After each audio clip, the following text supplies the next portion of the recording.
If I'm a patient researching a hospital, I think one of the biggest things I would look at is the setup of their labor and delivery unit. I would look at the providers that they have available, physicians, midwives, nurse practitioners. I would also probably want to know a little bit about, their C-section rate, what type of services they have available, like anesthesia. Am I going to be able to get an epidural? Are there tubs that I could potentially labor in if I'm wanting to maybe focus on a more natural labor plan, birth plan? I believe education is the foundation of a positive experience. I truly do. That gives a time for questions to be answered. When they have the knowledge and they have all the information that they need to be able to make informed healthcare decisions, and they put themselves in that position to be able to make those decisions and have that conversation with their healthcare provider, I feel like and I have seen it makes those patients so much more comfortable with their healthcare. It makes their experiences typically far more positive. Even if something doesn't maybe go quite as what they had anticipated or planned for, they still have that understanding that we did everything we could, because at the end of the day, we just want to make sure that we have a safe delivery and a healthy delivery. In civilian practice or private practice, there are places that if you are scheduled as their patient, you'll see the same provider each time. And we do things a little bit differently here because we are a group practice. However, I encourage patients all the time to speak up, use your voice. If there's a provider that you meet that you really like, make sure you let them know at the front desk when you're rescheduling that you'd really like to try to see that provider again. We do our best to try to be flexible and accommodate those requests. However, with that being said, I would always encourage patients to get to know one or two providers, not just strictly one person, because when it does come time for delivery, whoever is covering our labor and delivery at the time will be who delivers the baby. So those are usually the top three concerns: is who am I going to see? I want the same person every time. What's going to happen at delivery? And how am I going to feed my baby?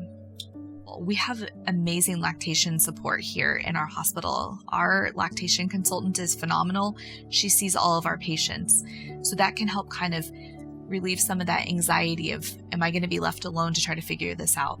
Absolutely not. The lactation consultant will definitely come around. And most of our nurses on labor and delivery are also lactation educators, so they can also help with that. And another big thing that we differ from some of our civilian counterparts is that we have anesthesia in-house 24/7. So if a patient decides in the middle of the night things aren't going the way that they had anticipated and they decide they want to get an epidural, they don't have to wait hours for an anesthesia provider to come in so that they are able to get an epidural. We try to always tell the partners that we want you to be as hands-on and involved as you're comfortable being. Sometimes they just don't know what they are allowed to do or what their role and their part is going to be. Prenatal care is so much focused on mom and baby, but that the partner support, whether it be a support person that they've chosen because their partner isn't here or it is the partner, we want them to be as actively involved and engaged in, as much as they can be. Irwin falls well below the national average when it comes to primary C-section rates. As new parents, you want to have that say. You want to kind of be in the driver's seat of your pregnancy journey, and knowing in the back of your mind that the C-section rate of a hospital is extremely high would leave a little bit of doubt in the back of your mind, thinking when it comes time for my delivery, I may not be in that driver's seat any longer. Again, it's about communication, having an open and honest relationship with your healthcare team, telling them what your concerns and your fears are, sharing with them what your ideas are when it comes to how you would like to see your labor and your birth experience go. We tend to avoid sometimes the harder topics because, again, you don't want to paint a negative picture, but we had a few patients that were like, You didn't warn us that I would feel this way.